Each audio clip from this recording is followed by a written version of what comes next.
Hello and welcome back to another Minecraft video with the Crafty Panda, and today I'm going to try and blow your mind. I'm going to try and show you how and why you can mine straight down in Minecraft, and I'm going to show you why doing so is actually a pretty good idea.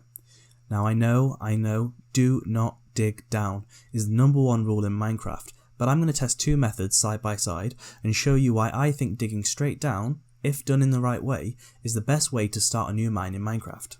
So first I'm going to show you the two methods I'm using. Then I'm going to crunch the numbers and show you some stats at the end to show you why this method is better than what most people do when they start a new game in Minecraft, which is building a massive staircase. And this video is a result of the new sprint swim mechanics in 1.13, so it's a new method. Do not miss this. The last thing I want to do before I get into this is just make a really quick deal with you. If you learn something from this video, even just a tiny bit, or if you like the method, please hit the subscribe button and leave a comment below. It took a while to make this video and I would love to hear what you guys think. So let's get into the video. Okay guys, so I'm going to try and keep this short and sweet. I've hollowed out a section in the little mine entrance that we made in the previous survival video, and I've made two equal sections here. On this side we're going to be doing the traditional staircase method, and we're going to call this Tunnel Tom. And on this side we're going to be doing a 2x2 hole all the way down, and we're going to call this the super cool panda method. I'll probably call this Dick or Harry, but I'll be very shocked if you get that reference. I might also mention that I'm sure other people use this method, it's not just me, but for this video, why not? And for both of these, we're going to be recording the time it takes to get down to level 11, as well as other things that I'll show you at the end of the video. And if you weren't aware, level 11 is just the best level for mining diamonds. I could do a whole other video on that, but for now, just trust me. Okay, and before we get started, we're also just going to stash away anything that we don't need, and this is just to make sure that you can see everything that we pick up on the way down for both methods, and we'll compare how much you had to mine and what you get from each method as well.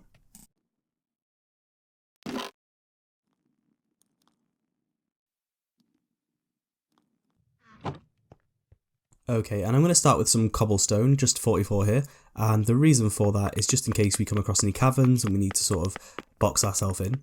And of course, I'm not going to make you watch all of this, time to go super speed. So I should probably point out here that the amount of blocks that I'm removing here is just enough to allow us to be able to run up and run down again, and that's because really I want to be able to maximise how quickly we can get up and down these stairs, and that's so that we can compare the two methods fairly. So this method here is the one that most people use when they first start in Minecraft. And really the aim of this is just to get to level 11 as quickly as possible so you can start get some diamonds, and then once you get some diamonds you can get some enchanting going, and it really sort of throws you into the end game quite quickly, and then you can start building and making things look good. You can also see as I'm going down here that we're also going through quite a lot of picks, and you'll see them snap as we go, and that's another aspect of this method that isn't as good as the other method that I'm going to show you.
So when you're mining, especially in the early game, it's really important to be listening as well. We heard quite early on in this staircase that we could hear an abandoned mineshaft, and it sounds like a train.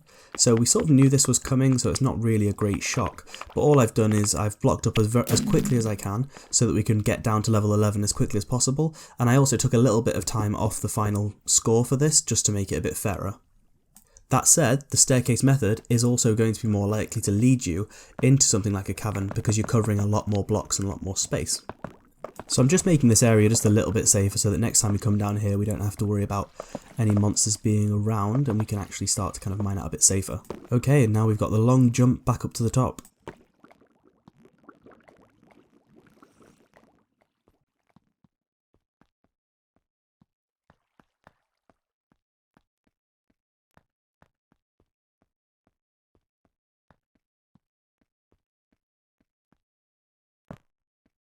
So as you can see, I'm just placing some chests here underneath the signs, and that's going to be where we're going to stash all of the findings from each of the mines, and then at the end we can compare how much we got from each one. And we got quite a lot from this one. We got a few stacks of cobblestone, we got a little bit of iron, a little bit of diorite, and if you were planning on building something immediately, this method's clearly quite good because we get quite a lot of resources. But that said, getting down into the mine shouldn't be about getting resources. That's what we're going to get when we're down there, when we're looking for iron and when we're looking for diamond. So I was going to place the time here, but I'm going to hold on until the end just to raise a bit more suspense.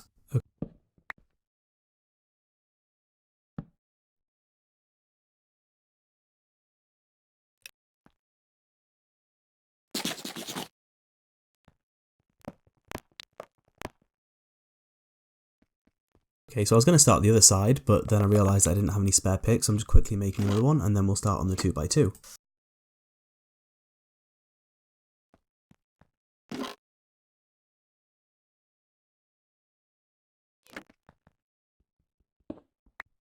Okay, so the trick to this method that makes it different from just the normal mining straight down is that basically we try not to actually mine the block that we're standing on.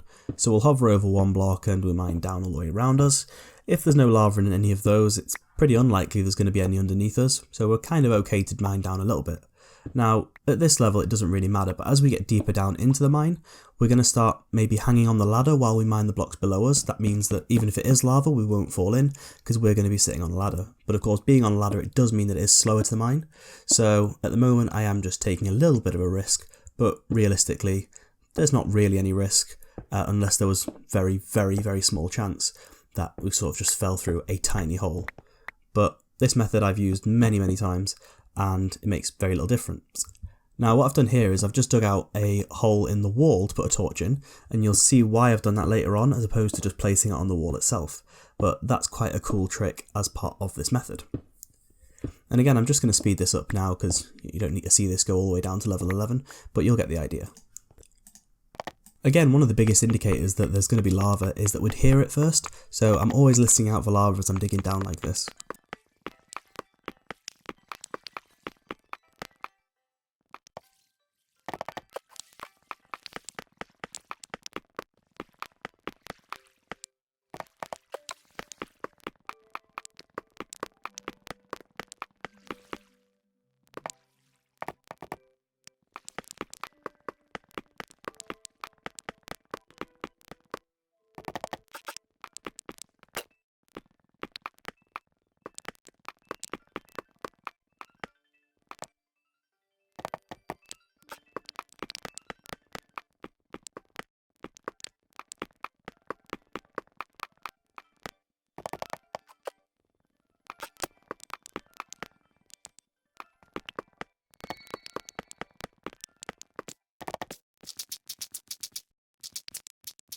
And there we are down at level 11.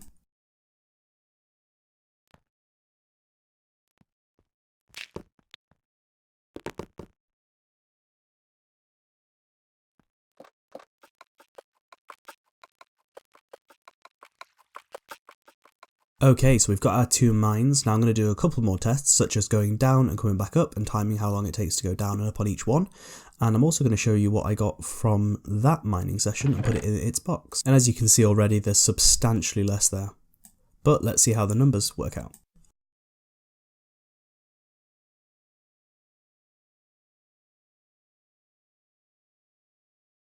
Okay, so there are our two basic mines, one with a ladder going straight down and one with just basic block stairs.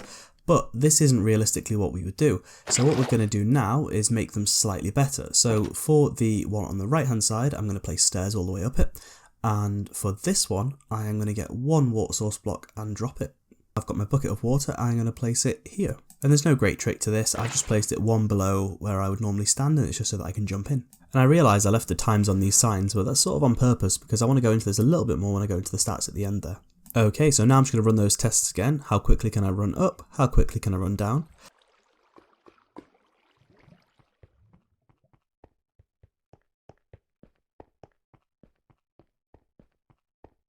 And I'll get the time for that.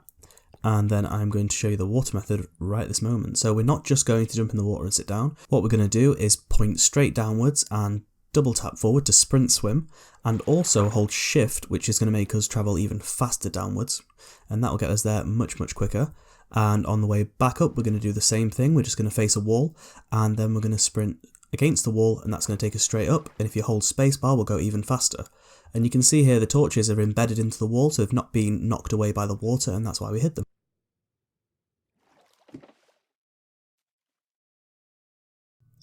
Okay, so for those of you that are out there that are nerds like me, let's see what the numbers say. What's all this fuss about? Well, if we look at how the setup of each mine is made, there are 4 main things to consider. And they are, how long does it take to prepare it? How long does it take to get to level 11 where all the diamonds are? How long does that take in total? And how many blocks are you going to have to mine to get there?